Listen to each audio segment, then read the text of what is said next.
గత రాత్రి కాల సమయంలో ఏ విధమైనటువంటి పరిణామాలు ఉన్నాయి, అసలు యేసు ప్రభువారి యొక్క ఆలోచన విధానాల గురించి మనము ఆయన గురించి కొద్దిగా పరిచయవాకులు మీతో పంచుకోవడానికి ఇష్టపడుతూ ఉన్నాను. ఈ సమయంలో యేసుక్రీస్తు ప్రభువారు రాత్రికాల సమయంలో మరి శరీరధారిగా ఉన్నటువంటి ఈ లోకంలో ఆయన చేసినటువంటి పరిచర్య దిన 3.5 సంవత్సరాలు పరిచర్యలు ఆయన ఉన్నట్లుగా మనం జ్ఞాపకం చేసుకుంటూ ఉన్నాము. 3.5 సంవత్సరాల పరిచర్య కాలంలో ఆయన చేసినటువంటి పరిచర్య విధానం అంతా మరి ఒక కొలతకు వెళ్ళిపోయినట్లుగా చూడగలుగుతున్న రాత్రికాల సమయంలో ఒక రాత్రిలో యేసు ప్రభువారిని దాదాపుగా ఎన్ని తీర్పులు జరిగాయి? 6 తీర్పులు యేసు ప్రభువారికి ఇవ్వడం జరిగింది.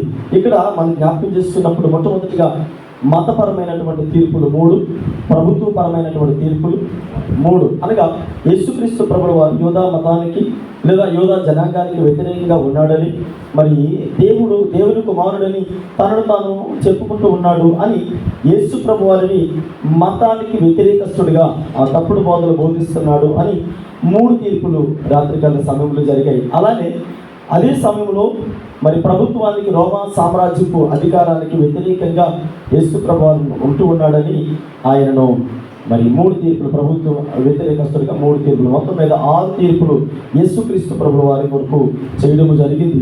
అయితే ఈ 6 తీర్పులలో యేసుక్రీస్తు ప్రభువు వారి గురించి మనం ఆలోచన చేస్తున్నప్పుడు ఆయనను పరిచయం చేసినటువంటి విధానాలు మనం జ్ఞాపకం చేసుకుంటే మత వ్యతిరేకస్తుడుగాను, అంత మాత్రమే కాదు ప్రభుత్వ వ్యతిరేకస్తుడుగాను వారు అభివర్ణించినట్లుగా చూడగలుగుతూ ఉన్నాం. అయితే యేసుక్రీస్తు ప్రభువు వారు 6 తీర్పులు పొందడానికి గల కారణం ఏంటి? 6 తీర్పులు పొందడానికి గల కారణం ఏంటి? దేవదేవుడు సృష్టిని ఎన్ని దినాలు తయారు చేశారు? 6 దినాలు తయారు చేసి ఎన్నో దినాలు విశ్రాంతిని ఇచ్చారు? 7వ దినాలు విశ్రాంతిని ఇచ్చారు. అంటే సంపూర్ణ సంఖ్య అనేది ఒకటి ఉంది. అంటే దేవుడు ఒక విధంగా ఒక దైవచనుడిలా అంటాడు, దేవుడు సృష్టిని తయారు చేసి నరులను కలుగు చేసినందుకు ఏం చెందాడట? కలత చెందాడట, వ్యాకులం చెందాడట. అంటే అందుకని యెషయా ప్రవక్త అంటాడు, అయ్యో నేను పిల్లలను పెంచి పెద్దవారిని చేసి తిని ఇప్పుడు వారు నా మీద తిరగబాటు చేస్తూ ఉన్నారు. అంటే ఈ 6 దినాలు మనం జ్ఞాపకం చేసుకుంటే 6 దినాలు 6 తీర్పులకి సాదృశ్యంగా, అంటే చరిత్రకారులు కొంతమంది వ్యాఖ్యానకర్తలు అలా వర్ణిస్తారు. అంటే దేవుడి సేవకుడిగా మనం ఆలోచన చేస్తున్నప్పుడు నిజమే 6 తీర్పులు ఒక విధంగా 3 మతపరమైనటువంటి తీర్పులు, 3 ఏమో రాజకీయ అంటే ప్రభుత్వపరమైనటువంటి తీర్పులు. ఈ 6 తీర్పులు తర్వాత యేసుక్రీస్తు ప్రభువు వారు ఒక తీర్పు ఇచ్చారు. ఆ తీర్పు అది ఎవ్వరి చేతుల్లోనే లేదు. ఎందుకనంటే ఆయన అన్నాడు, నా ప్రాణమును పెట్టడానికి కానీ దానిని తిరిగి తీసుకోవడానికి కానీ అది సర్వాధికారం నా చేతుల్లోనే ఉందన్నారు. సో ఆ తీర్పు అనేది ఇటు యోధా సామ్రాజ్యం కానీ అటు రోమా ప్రభుత్వం కానీ యేసు ప్రభు వారికి మరణం అనేది వారు విధించినది కాదు. అంటే వాళ్ళు అనుకోవచ్చు, యేసు ప్రభు వారికి మేము మరణ శిక్ష వేస్తాము అని అంటే అది వారు వేసినటువంటి శిక్ష కాదు. అందుకని మొదట ఆదాము ద్వారా ఈ లోకంలోనికి పాపం వచ్చింది, కడపటి ఆదాము ద్వారా ఆ పాప ప్రక్షాళన అనేది జరిగింది. అంటే సృష్టిని తయారు చేసిన 6 దినాలు 6 తీర్పులకు సాదృశ్యంగా ఉన్నాయి. 7వది అనేది విశ్రాంతి దినం అనేది ఆయన మనకు విధించినటువంటి, మనకు ఇచ్చినటువంటి స్వేచ్ఛ స్వతంత్రాలకు సాదృశ్యంగా ఉంది. 7వ దినాన ఆయన అంటాడు, మీరు విశ్రాంతిలో ప్రవేశించండి, ఆ విశ్రాంతి దినాన్ని ఆచరించండి. అంటే విశ్రాంతి దినమును ఎవరు ఏ పని చేయకూడదు, దేవుని మందిరములకు వచ్చి ఆత్మతో సత్యంతో ఆయన ఆరాధించేవారిగా ఉండాలి. ఎందుకు ఆరాధించాలి? ఆయన నీ కొరకు నా కొరకు స్వేచ్ఛ స్వతంత్రాలను ఇచ్చాడు. అలానే మన కొరకు తన ప్రాణమును కలువరి శిలువలో అర్పించినట్లుగా చూడగలుగుతూ ఉన్నాం.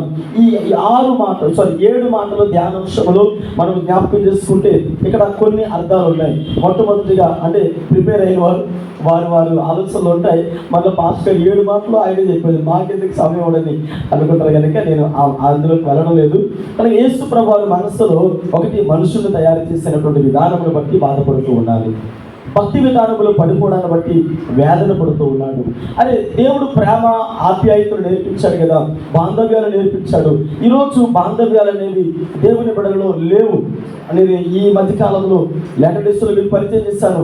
బాంధవ్యాలకు విలువ లేకుండా పోయింది. కుటుంబంలో ఉండేటువంటి ప్రేమలకు ఆప్యాయతలు ఎక్కడ కూడా. అందుకని ఏబేలు కయ్యను గురించి మనం జ్ఞాపకం చేసుకున్నాం.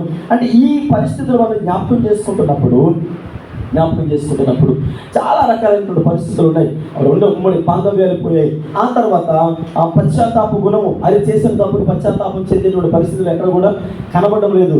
ఆ తర్వాత ఇక మనం చూస్తే భక్తిపరమైనటువంటి ఆ దేవుని సన్నిధిలో దేవుని కొరకు ఏదైనా చేయాలి, దేవుని కొరకు ఏదైనా అంటే ఇలాంటి త్యాగశీలు అంటే త్యాగంతో కూడిన పరిచయం కూడా ఎక్కడ కనబడడం లేదు. ముక్తుబడి భక్తులు కనబడుతూ ఉన్నాయి. అంటే ఈరోజు యేసుక్రీస్తు ప్రభుల వారు ఆయన ఉద్దేశాలు, ఆయన ఎందుకు వచ్చాడు, ఏ విధమైనటువంటి మనస్తత్వాన్ని కలిగి ఉన్నాడు, ఎలాంటి ప్రేమ ఆప్యాయతలు కలిగి ఉన్నాడు, పరిచర్య పట్ల ఎలాంటి దృక్పథాన్ని కలిగి ఉన్నాడు, అనగా లోకం పట్ల ఎలాంటి ఆలోచన విధానాలు కలిగి ఉన్నాడు, ఒక మనిషి జన్మించి మరల తన భక్తి జీవితాన్ని బాంధవ్యాలను కొనసాగించి ఆ చివరి ఘట్టంలో ఎవరికి తన ఆత్మను అప్పగించుకోవాలి కూడా వివేచన లేనటువంటి భక్తి జీవితాలు కొనసాగిస్తూ ఉన్నారు.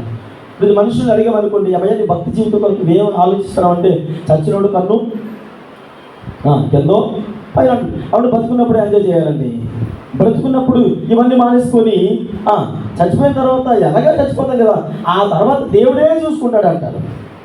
దేవుడే చూసుకోడు, ముందుగా నీకు తెలియజేస్తున్నాడు కనుక ఆయన బాధ్యతతో చెబుతూ ఉన్నాడు. ఆయన అంటాడు, చూడండి, తను ఒక మాట చెప్పేసి ముగిస్తాను. ఆయన అంటాడు, ఇదిగో ఎవరు నా ఆత్మను నేను పాతాళము, దావిదంటే నా ఆత్మను నువ్వు పాతాళము విడిచిపెట్టవు కదా, విడిచిపెడితే ఆత్మకి సరైనటువంటి అర్థం ఉండదు. పాతాళంలోకి వెళ్ళిపోతే ప్రయోజనం ఏముంది?